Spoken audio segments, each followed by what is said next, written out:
¿Sabías que algunas de las películas más ambiciosas de Marvel nunca llegaron a existir? Proyectos con directores famosos, actores confirmados y millones de dólares detrás, que fueron cancelados antes de llegar al cine. Así que en el vídeo de hoy os voy a hablar sobre 10 películas canceladas de Marvel Comics. Número 10. The Hands of Shang-Chi, Master of Kung Fu. Antes de que en 2021 Marvel nos trajera Shang-Chi y la leyenda de los 10 anillos, Stephen Dorrington iba a dirigir la película en el 2001. Hubo unos cuantos problemas para que se cancelase. Uno de los mayores problemas fue los problemas de derechos de autor, que fue la causa principal de la cancelación. En el cómic original, Shang-Chi estaba ligado a Fu Manchu. Marvel, en los años 70, tenía una licencia temporal para usar a Fu Manchu y otros personajes relacionados, y en el cómic original, Shang-Chi era el hijo de Fu Manchu.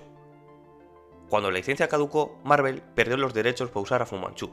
Esto hacía muy difícil adaptar una historia fiel a la del personaje al cine, sin tener que meterse en demandas o tener que reescribir completamente su origen. En los 80 y 90, Hollywood no veía comercialmente atractivas las películas protagonizadas por héroes asiáticos. El cine de artes marciales se encasillaba en producciones de bajo presupuesto y además el personaje de Fu Manchu era muy estereotipado en los cómics. En esa época, Marvel no tenía tanto control creativo como lo tiene ahora. Marvel tuvo que vender sus derechos por separado para seguir a flote, donde los estudios preferían personajes más conocidos, como Spider-Man o los X-Men. El concepto era una mezcla de espionaje, artes marciales clásicas e influencias de los años 30 y 40. Número 9. Gambito. En el 2014 íbamos a tener una película protagonizada por Channing Tatum, interpretando a Gambito de la mano de la Fox. Uno de los grandes problemas fue la inestabilidad creativa, sobre todo en la dirección. Muchos directores fueron contratados y abandonaron el proyecto. Rupert Wyatt, el director del origen de Planeta de los Simios, fue el primer director confirmado y abandonó el proyecto por diferencias creativas. Otro director fue Doug Liman, que ha dirigido Al filo del mañana, se interesó por un foco más romántico y experimental. Se fue por diferencias creativas. Otro fue Gore Verbinski, director de Piratas del Caribe. Él quería una película más oscura, adulta y estilizada. Lo dejó en 2018, dejando ya el proyecto muerto. Fox y los directores no se ponían de acuerdo. Channing Tatum quería un Gambito carismático y romántico, mientras que el estudio dudaba de eso. Tuvo muchos retrasos. Fue anunciado en 2014. Se retrasó muchas veces y nunca llegó a rodarse. Donde cada retraso el presupuesto aumentaba, la confianza del estudio bajaba y también estaba el desgaste creativo. Después del exitazo de Deadpool, Fox se puso con proyectos más seguros e historias con un tono más claro y definido. Y luego está la compra de Fox por parte de Disney en 2019, donde muchos proyectos que estaban en desarrollo fueron cancelados. Menos mal que Deadpool y Lobezno pudimos ver a Channing Tatum como Gambito. Número 8. Silver Surfer. Esta película iba a ser un spin-off después de su debut en Los Cuatro Fantásticos y Silver Surfer en 2007. Silver Surfer fue creado a partir de captura de movimiento por Doc Jones y con la voz de Laurence Fishburne. Fue uno de los elementos mejor recibidos de la película, y no esa nube llamada Galactus. Esto hizo que Fox pensase en hacer una película centrada en su origen. El director elegido era J. Michael Straczynski. Es el guionista de Babylon 5, fue el principal impulsor creativo de la película. Él presentó una visión más oscura, filosófica y épica. La película Los Cuatro Fantásticos y Silver Surfer no fue un desastre en taquilla, pero fue muy criticada. Esto hizo que Fox cancelase Los Cuatro Fantásticos 3 y su spin-off. El estudio dudaba en invertir tanto dinero en un personaje que requería efectos visuales, escenarios espaciales y un tono más adulto y reflexivo. Era muy arriesgado para la Fox. Después de eso, Fox decidió centrarse en los X-Men. Número 7. Silver and Black. El estudio detrás de este proyecto estaba Sony, que tiene los derechos cinematográficos de Spider-Man y su galería de personajes. Había una directora elegida para este proyecto, Gina Prince Bythewood, la directora de Love and Basketball y La Vieja Guardia. Ella quería un enfoque más realista, ella quería acción y un tono más serio. En el 2018, Gina abandonó el proyecto por diferencias creativas, principalmente por el tono de la película, cómo trataban a los personajes y el tipo de blockbuster que Sony quería. La película está centrada en Silver Sable, una mercenaria y la líder de Silver Sable International, y Black Cat, Felicia Hardy, una ladrona experta y un personaje muy ligado a Spidey. Sony no sabía si tenía que ser un thriller de espías, una superhéroes o una historia más oscura y adulta. Sony vio que juntar a dos personajes poco conocidos en una sola película era demasiado arriesgado, así que Sony anunció Silver and Black se iban a dividir en dos películas, pero tampoco se llegó a producir. Con la llegada de Venom, Sony vio que ganaron mucho dinero, pero con Morbius y Madame Web vieron que no era tan fácil, así que Sony canceló todos los proyectos en desarrollo y priorizó apuestas más seguras. Uno de los mayores problemas del universo de Sony, de estos personajes, es que no está nada ligado a Spider-Man, y sin Spidey, pues pierde mucho sentido. Número 6. Inhumanos. Este proyecto surgió en el 2014, como parte de la fase 3 del UCM, donde se iba a estrenar en 2018. Durante años existió una división interna entre Kevin Feige, el presidente de Marvel Studios, e Ike Perlmutter, el CEO de Marvel Entertainment. Perlmutter impulsó a Inhumanos para que sea el sustituto de los X-Men, que en esa época pertenecía a Fox. Feige no veía a los Inhumanos como prioridad, donde él prefería desarrollar personajes con mayor potencial.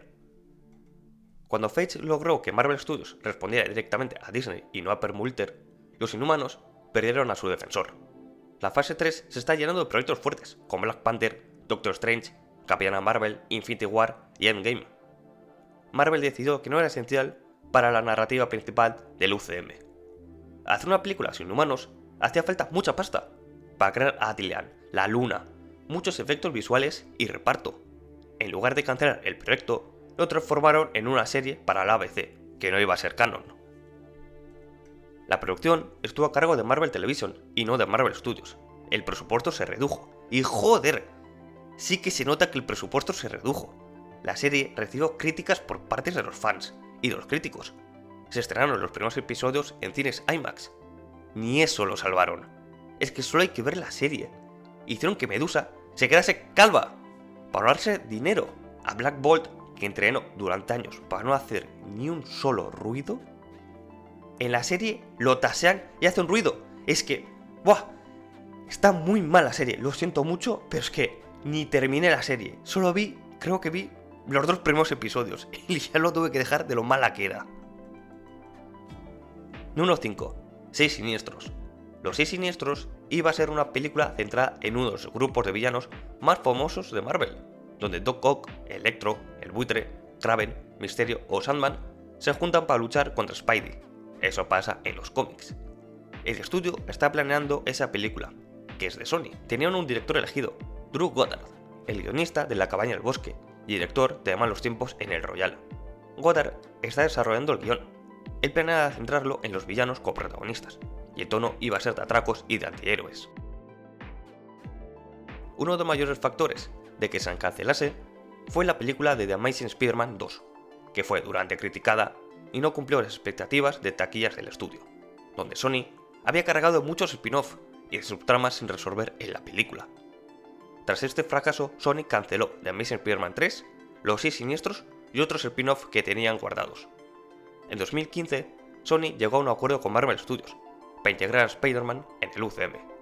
La película dependía narrativamente de The Amazing Spider-Man 2, porque algunos villanos suyos ya habían sido introducidos en la película. Número 4. Capitán América, la Sociedad de la Serpiente.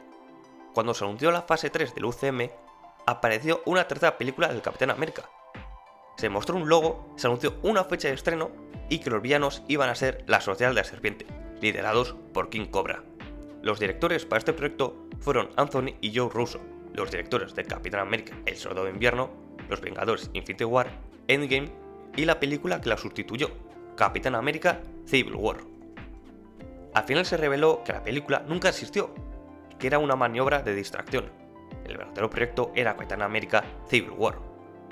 Civil War era una de las historias más importantes de Marvel Comics, donde implicaba un conflicto entre héroes, y donde nos introdujeron a Black Panther y a Spider-Man.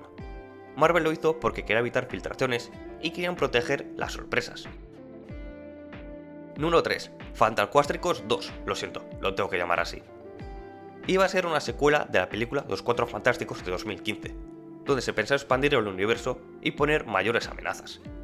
El director iba a ser Josh Trank, el director de Los Cuatro Fantásticos de 2015. La primera película fue muy criticada, considerada una de las peores adaptaciones de Marvel, y no cumplió con las expectativas en taquilla. Todo esto hizo que Fox perdiese toda confianza. En el rodaje de la primera película hubo conflictos entre el director Josh Trank y el estudio. Hubo muchas reescrituras, rerodajes de emergencia y un tercer acto muy criticado. Es que normal, solo tienes que ver la película. Es que prefiero como me hicieron al Doctor Doom de 2005 que en esta. Tras el fracaso de la primera, Fox decidió centrarse nuevamente en los mutantes. Número 2. The Amazing Spider-Man 3. Iba a ser la continuación de Amazing Spider-Man 2, protagonizada por Andrew Garfield. Y volvemos otra vez con Sony. Sony quería que esta película fuera una pieza clave de su propio universo, con muchos spin-off pensados. El director iba a ser Mark Webb, el director de las dos primeras películas de Andrew como Spidey. La película trataría sobre la muerte de Gwen Stacy, donde veríamos a un Peter oscuro y culpable, y también a un Spider-Man más maduro. Sony pensó resucitar a Harry Osborn y usarlo como eje emocional, e incluso hacer un arco de redención. En The Amazing Spider-Man 2 hay una escena postcrédito donde tiseaban a los 6 Siniestros. Esta tercera película iba a ser el puente hacia los 6 Siniestros, donde Oscorp iba a ser la amenaza. También se iba a explorar el paso de Richard Parker, que fue un elemento muy criticado en la segunda, y Sony quería cerrar esa subtrama. Se canceló el proyecto porque la segunda película fue muy mal recibida. Se criticó el guión sobrecargado y exceso de tramas que tiseaban muchos spin-off forzados. Como que esa peli era más para crear un universo y que no está tan centrada en Spidey. Sony tenía muchas películas en mente, Los 6 Siniestros, Venom y hasta una cuarta película. Pero después de todas las críticas, el estudio decidió cancelar todo, y en 2015 llegaría al acuerdo de Sony con Marvel. Número 1. Spider-Man 4. Tras el éxito de Spider-Man 1 y 2, y pese a la recepción dividida de Spider-Man 3, Sony quería cerrar la historia de Peter con una cuarta película. Sam Raimi volverá a dirigir, al igual que hizo con las otras tres. Se tenía previsto un estreno para 2011. El villano iba a ser Adrian Toomes, el buitre, donde Sam Raimi quería a John Malkovich como el buitre. El villano sería oscuro y clásico. La historia se centraría en un Peter más adulto, donde tiene dificultades en su vida cotidiana. También se centrarían en su relación con MJ y el peso emocional de ser Spidey. También iba a aparecer Black Cat, donde tendría un papel secundario. La película se canceló porque Sam Raimi no está satisfecho con el guión. Él quería una historia sólida y bien construida, pero Sony quería más villanos y se quería ajustar a la fecha de estreno. Raimi sentía que no podía hacer la película que quería con el tiempo que le daba el estudio. Raimi ha contado que el estudio metió mano a la tercera película, como meter a Venom, por ejemplo. Así que Raimi decidió abandonar el proyecto, antes de entregar una película en la que él no cree. Tras la marcha de Raimi, Sony decidió cancelar Spider-Man 4 y reinició la saga, donde tendríamos a The Amazing Spider-Man con Andrew Garfield.